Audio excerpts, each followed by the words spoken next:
Tzoraim tovim kulam. I'm so sorry that I can't be with you for your Seder today. But as you can see, I am in isolation in Paro's palace. And worse than being stuck here with Paro, I'm here with all these frogs. We're in the middle of the second plague, and it's terrible. They're absolutely everywhere.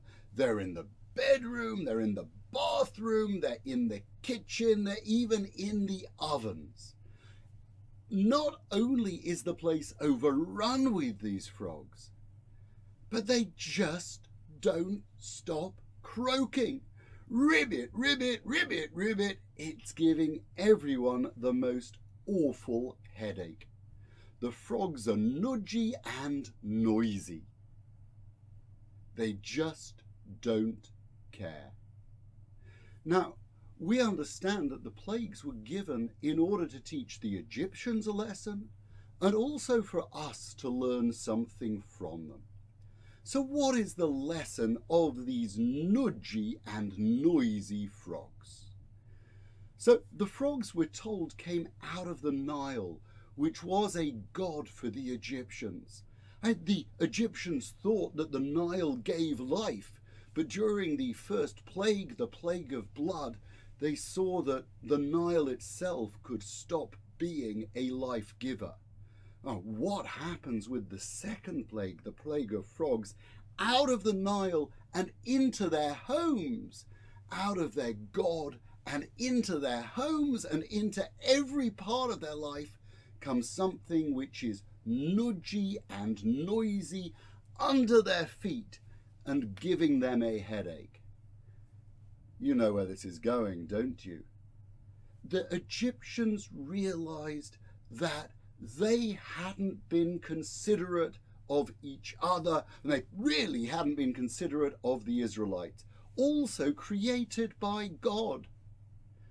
Everyone created by Hashem has a place, and we oughtn't to be noodgy and noisy and getting under people's feet.